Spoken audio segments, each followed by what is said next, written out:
Do you want to learn how to market your salon and your business better? Hi, I'm Kayla and I am the host of the Profitable Salon Owner Podcast. And on with me today is Kati Whitledge. Hi, Kati. How are you? Hey, Kayla. I'm doing great. How are you doing?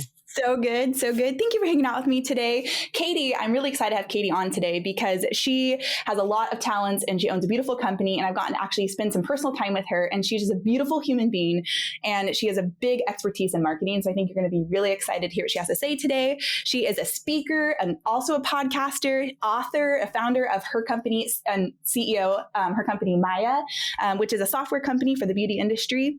She also owns a salon. I think 13 years you've owned your salon in Wisconsin. One of them, yeah. Nice. How many salons do you own? 2, and we have a third on the way. Oh my goodness, that's amazing. Wow. How fun. When you first started your salon, did you think that you'd be where you are today? No, I had no idea that I would enter into technology. That would never have been something that I would have crossed my mind at the time. Yeah. Isn't that wild where you just start something, you have no idea where it's going to take you. And then out of nowhere, you keep building, you keep pushing through. And now look where you're at. You have a successful company. You've got multiple salons. You got a family. That's really amazing. And I just found out that she works out at least once a day, 7 times a week. You're doing yoga and bodybuilding. You're doing all sorts of things. And that's really cool. It's a lot of dedication. Yeah, it's intense, but it's fun. It's like my escape. One of my friends who does this with me, she's like, this is my therapy. So we love it. Love that. We love it. Yeah. I love that. Oh, so you have somebody who does it with you. Did they do every workout with you? Not every. We actually are kind of accountability partners, but nice, she is in CrossFit. I'm not actually in CrossFit. I do bodybuilding. She does her CrossFit. We check in, which I think is really important to have that accountability buddy. Yeah. For sure. Well, before we get started into the marketing part of it, I'd love to know, what would be a piece of advice that as you've established so much for yourself and your company, your businesses, what would be a piece of advice you'd give people on the journey as they're building their own businesses? I would say that it can actually be easier the bigger you get. Sometimes you think the bigger you get, the harder it's going to be, the more things you have to oversee. And what I've learned as I've grown is it's about the people, right? So you have incredible people who work with you, alongside you, leaders. And if you put the right leaders in place, they take care of the things. And then it frees you up to focus on what your number one strengths are. There's no way we've gotten bigger without growing people, which is one of the exercises we did recently at Rocket Room. Remember, in order to grow, you have to have more people, but it was the connectedness, the context to things that help keep things in line. So anyway, I just think that is something that is really cool to think through. It shouldn't be overwhelming. It actually gets easier the bigger you get, which is maybe counterintuitive to what you think it's going to be like. No kidding. So when you're talking about getting bigger, is it have you had to go through a lot of different people, fire people, find new people, hire the wrong people to learn what the right people were for the position? Oh, that's a good question. So I feel like everybody who's kind of been in the industry for a bit of time has had all sorts of those experiences. We have the right people for the wrong position. We have the wrong people for the right position. Mm-hmm. And it's that balance of truly finding the right people in the right position. But time and experience helps you identify those qualities. Yeah. And again, that's kind of with growth in time. It does get easier, which is exciting. Yeah. Experience is the best teacher, man. You just get more experience. And I know Jason always says, I will go faster because I will fail quicker, and be not afraid to fail, because when you are willing to make decisions, no matter what the outcome is, you will fail quicker, you'll learn quicker, and then you'll progress quicker, which is a crazy thought. Cause you grew up and you're oh, don't make mistakes, or don't mess up, and then to get in that mindset of no, just make the decision and live with the consequences, learn to follow your heart and make those decisions, and then be able to move and grow a whole lot quicker. So that's amazing. Thanks for sharing that. That's cool. I always love, hanging out with people because I just learned so much from you guys, and I'm in marketing too. So we're going to be talking all about marketing. I'm man, I'm going to learn so much today. So I'm really excited. Katie's been hanging out with us for, I can't remember the first time I met you, but she's been hanging out with us for a while, and all her expertise in marketing. I thought it'd be fun to have her on here. So let's talk marketing. First, I want to know, what is a mindset? I always love getting into the mindset of things and helping people align, where is your heart? So what is a good mindset for people to start to adopt as they are thinking about marketing specifically? Well, I think people kind of need to look at marketing as just communication. Marketing is communicating with your community. And you want to think about, you're always marketing to 4 sets of group people in our industry. You ready? You're marketing to your clients. You're marketing to your prospective clients. You're marketing to your team. Wow. And you're marketing to your prospective team. Wow. So it really becomes very simple when you know that marketing is just communicating with those 4 groups of people. And that's kind of the mindset, really a foundation to start with. No kidding. Wow. Like you don't like, it's funny because when you say that, you're like, well, duh, but it's true. It's like not something that you like start like having that foundational piece when you first start marketing, like you're starting there. Like who is the person that we're trying to attract? And I think a lot of times people like start to market to all sorts of people and they don't hone in on who is your person, because every salon's different. Every salon's avatar is different. And so let's talk about that a little bit. How do you start to hone in on who it is that you're trying to communicate to? It's funny that you bring that up because when we're talking about critical marketing strategies over the next year, my first tip is to hammer your niches, because the riches are in the niches. Oh, I love a good quote drop. And so, that could look like the type of clientele. For example, maybe your salon specializes in naturally curl textured hair. Let's say you 3C on up is what we do at our salon. And in the world of curls, if you know curls, you know what that means. But you are that set apart company who really can be that salon for clientele with that hair type. So that is a major niche. And now you have one identified target market to speak to, connect with, and create messaging around that, create opportunity for them to experience your brand. Yeah. That's one example of a niche. And so one of my biggest goals is like identify what truly sets you apart. Sometimes we think about, well, what makes us unique is we offer incredible customer service. And I would argue that so do your top 5 competitors. That makes everybody in your area, when you kind of go and look at your reputation online, who are the people that you do respect that are doing similar things that you are, right, in your area. Yeah. So if you look at that, it's like what actually truly sets you apart.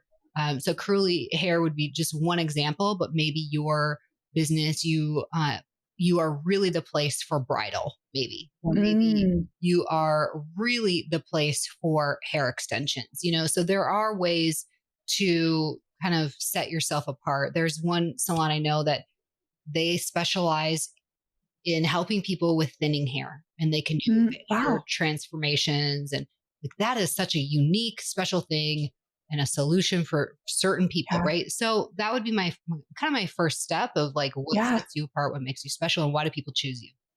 That's amazing. Yeah. Cause like in this day and age, I mean, you can Google everything. So like people aren't just looking for salons anymore. They're looking for the specific problem that they're having, and they're Googling that. And so if you are marketing to that specific niche, and then people are going to find you, and doesn't mean you can't offer other services, but it means that you are marketing to a specific niche so that when people are searching for that specific thing, they find you much easier. And you are like, yeah, we are the one for you. When they find your page, they're like, oh yeah, they're the people for me. And then that gets them in the door, and then they start trying out their services and things like that. That's amazing. So when you're starting to market to these people, what are some foundational pieces to start to market? So we've talked about finding your niche and identifying your target people to communicate to, finding your niche. What are some important elements of building your marketing for those people? How to market to your niche audience. So it's not really how, it's where. Okay. So where do they hang out? If you identify that, at your salon, something that sets you apart is that you carry all clean, green, safe products, then where do people who appreciate that and want that and identify with that value, where do they hang out? So that can make your marketing plan look a little different, because maybe they're hanging out at Trader Joe's or Whole Foods or the yoga place right down the road from you, or some of those, where they shop for their clothes, which would help you when you go to do any advertising, maybe on Facebook or Instagram. You're identifying like special interests as part of your ad. Yeah. And so that would be something that I would ask myself, where are they? And of course, if they're on social media, which one? So we know different age groups are more on Facebook than they are on Instagram, different demographic, like they're heavier. So that and I just kind of preached about this at Intricure, but when we kind of look at what the really, really big brands are doing, these are the brands that have brand addicts. Yeah. When you think about what is a brand addict, it's a brand addict have people who trust their brand so much that they become a brand advocate without realizing it, or maybe they don't even realize they are. And so it's so interesting. I shared some of the top brands that we're obsessed with. Actually, Trader Joe's is one of them. It surprised me that people are way more obsessed with Trader Joe's than they are Whole Foods. That was very interesting when I was studying this. But one of the things that they do is they are everywhere that matters. So when we think, Starbucks was on that list, and they are not going to open a Starbucks location in a village with a population of 5,000 people. That's just not going to happen.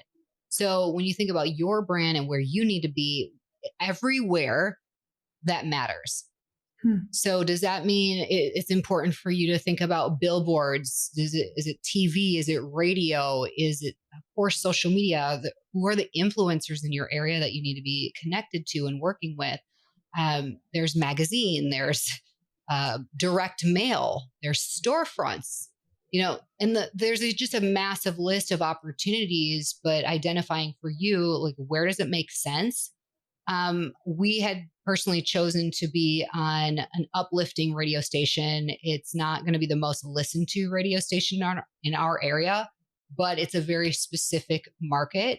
And we are then the big fish in a small pond. We chose that specifically because we got triple the amount of exposure and a very small specific group of people who want this uplifting type of radio music to listen to. And that has been incredibly impactful for our brands.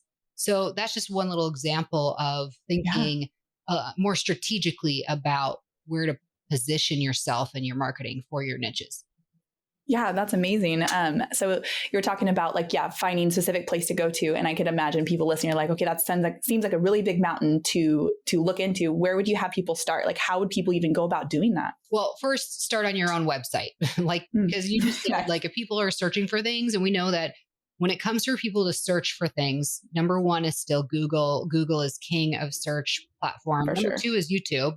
So if you are creating videos to explain what you do, how you do it in your customer journey, have it on your website. And possibly if you're doing a video, make sure that's on a YouTube channel for your brand. So that's where I'd begin. If it's not on your website, then their journey is going to drop off from that point. So that is like a foundational point. It needs to be on your website, clearly communicated. And, so let's say one of your niches is curly hair. Then instead of just having curly haircuts listed under your service menu, you might consider having its own page where you just talk about the curl journey at your business. Same with bridal or any of your niches. It has its own page that is devoted to that. And you now support it with blog contents. You take the blogs and turn that into 15 different social media posts and reels and whatnot. Then you do marketing emails around it. So content creation for me, start with the website. Blogs are incredibly helpful. And you can take a blog, you can put your blog on GPT and say, hey, give me 10 quotes from this blog. It pulls your 10 quotes. Maybe you pick 3 of them. You create some really cool social media content with utilizing. So then you don't have to create. Yeah. I once heard, and I know you're a fan of Talkie More, say that, we've created a ton of content. We have content for days. We need to stop creating content and market more, which means we need to actually communicate more often. And if we're doing it right, what we market is going to change more lives for our community than actually experiencing our brand itself. Isn't that crazy? Wow. So, I would just say to start there, the foundation, your website. Nice. Well, I love that.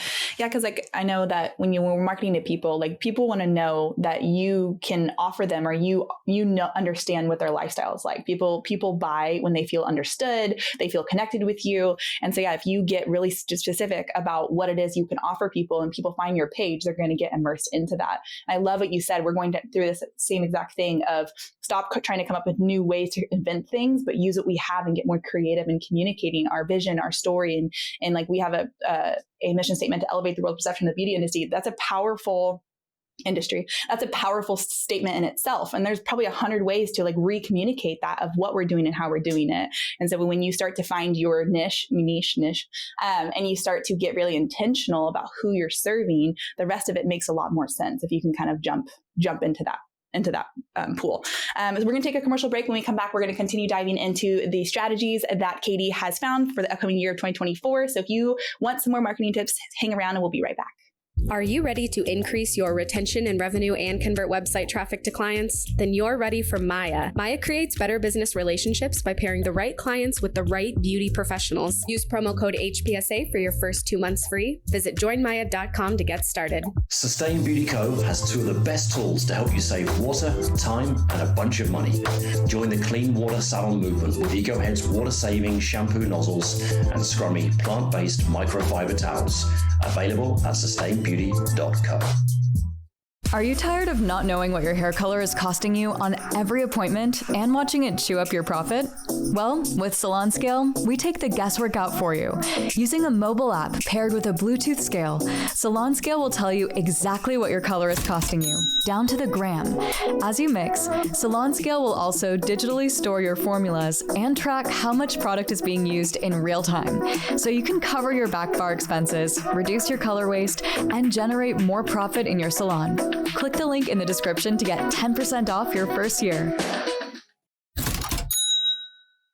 We're Forest, born on the salon floor and built for and by hair and beauty professionals like you. Forest is your marketing, your reporting, your reputation management. You need one easy-to-use system that does it all. Forest, together we grow. Welcome back to the Profitable Salon Owner Podcast. I'm hanging out with Kati Whitledge. We are talking about marketing strategies down to finding your niche.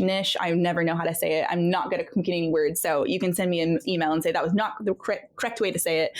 But we've been talking all about marketing. It's been really valuable. I personally learned a lot of things already in the first half of this. But Katie, I would love to ask you, we're talking about marketing strategies for the new year, 2024, and the world is changing rapidly, especially with ChatGPT. There are so many more tools at our fingertips. And so the competition and the access people have is getting bigger and bigger. So in your research and what you know, what's coming and what are some good things to prepare for the market as we enter into the new year? Well, it's interesting that AI is this hot topic right now. And I just heard Gordon speak at Intercomputer on this and say, people are excited about AI and yet nobody's really using it yet. So wow, it's not actually kind of gave me the chills, so everybody just chill out, we have plenty of time to start learning and not feel overwhelmed. I think the first thing I would say is be willing to embrace something new that's outside of your comfort zone. If we think back to, and I kind of was around when Facebook started. So, that was exciting, but there were many owners who were like not on board yet with getting into this thing called social media. Yeah. And then when Instagram came out, I had to even be told, Katie, Instagram is the new thing. You have to be on there. And I had a friend create our salon Instagram way back when. Wow. And then I finally was like, okay, I'm on board. Now, of course, TikTok. TikTok's evaluation is up 184%. That is massive. So if you're not there, it's time to consider that. And then eventually when AI becomes this thing that we understand the potential, which is massive. After hearing this talk, I'm like, well, we are already using it, but we're going to be willing to dive even further into it because it's going to help expedite things. And to give people peace of mind, I thought what was really cool, and this is Gordon Miller, by the way, and he said, AI is not going to replace jobs or people, but AI is going to replace people who don't know how to use AI. Wow. So I would just say when it comes to that particular topic, let's all just be willing to embrace and start to learn some things about it. But I don't believe anybody is at risk at this point to fall behind. I would say one major initiative I would encourage everybody to think about this year is automating marketing drip email campaigns. This is kind of a long thing. Let me just share my thoughts. Yes. We hear all this advice on branding and marketing and social media, all the things. And we often leave so overwhelmed from learning about these things that we implement nothing. The one thing that I am really trying to get our industry to think about is to start doing more email marketing. Okay. And which is crazy to think about. I don't have to do time to do the whole talk, but I promise you that experiencing your brand is great. However, thinking about experiencing your brand for your consumers is even better than actually experiencing it itself. Now, big brands know this. That's why they put this tactical thing called priming and conditioning at play. That means they are constantly trying to trigger you in our environment all around us. They're trying to trigger you to take action. Of course, they want that action to be to consume, use, or buy from their brand. So big brands are doing this to us all the time. So what my point is there's power to your consumers just seeing your brand, having your brand in front of them. And one of the easiest ways to do that is through email marketing. Now, I talk to owners who are very timid about this. They may send one newsletter a month, maybe one a week. That's not enough. And their biggest fear is that people are going to unsubscribe.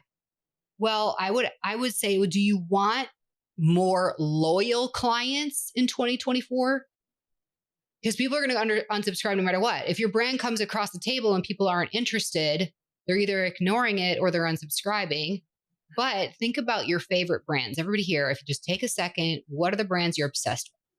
For me, I love Athleta. Like, if I'm not trying to look good for a podcast or some other thing, I'm usually wearing athleisure clothes, and Athleta is kind of my place. So how often do you get an email from your favorite brands? For me, I get an email from Athleta every single day. Here's the thing. I never unsubscribe. I may not open every single email, but I open some, and eventually I click through and I make a purchase. But the power of that brand being in front of me over and over and over, that's what creates, they have like an actual, they own a part of our mental real estate. That you may not like hearing that, but that is fact. That is true.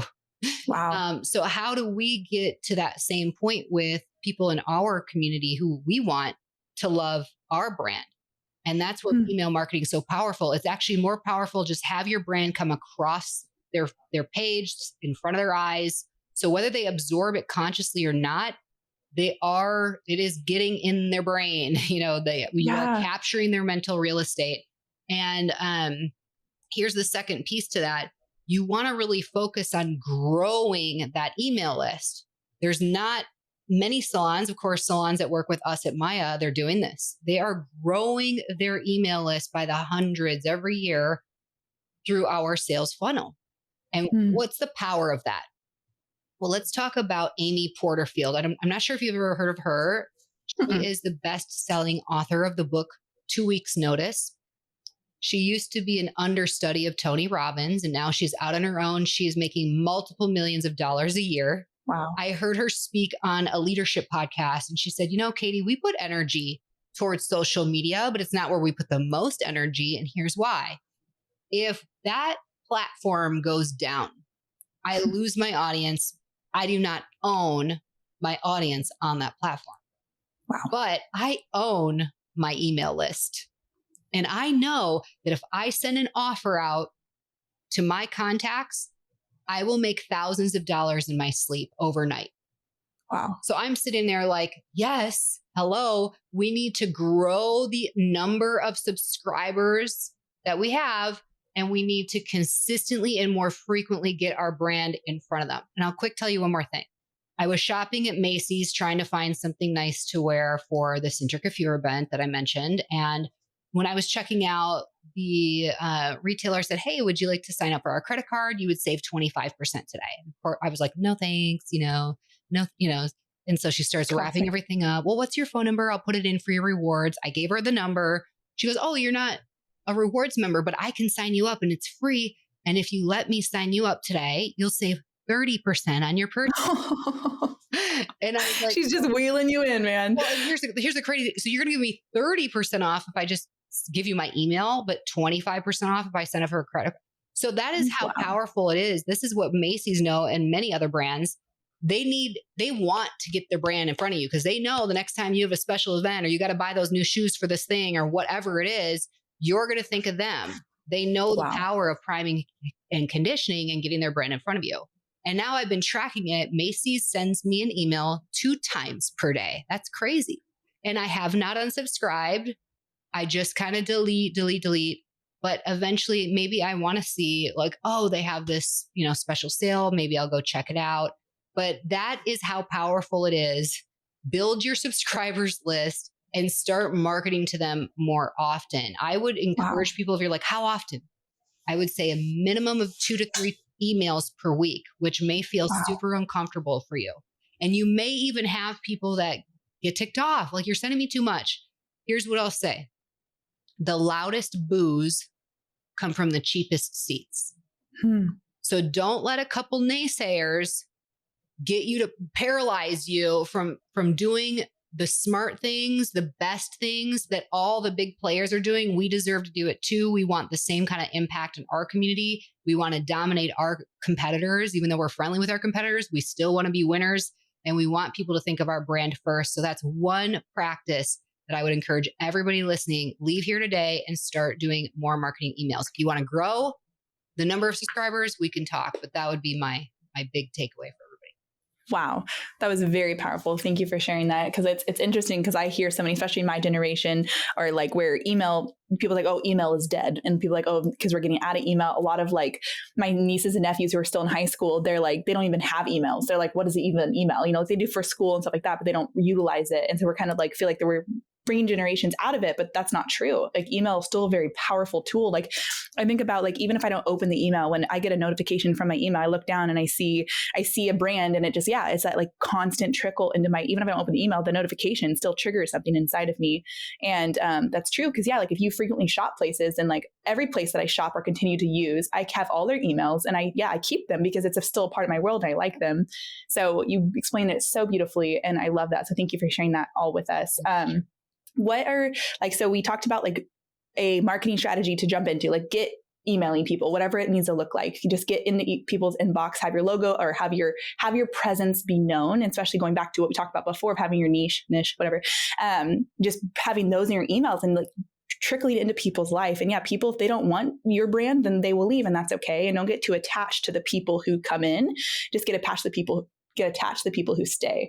So I want to talk to, before we wrap up here, I want to talk about a little bit about like mistakes people are making. Cause I like talking about mistakes people make because you have the experience and people might not even realize they're making them. So what are some mistakes that people are making in their marketing that we can kind of talk about?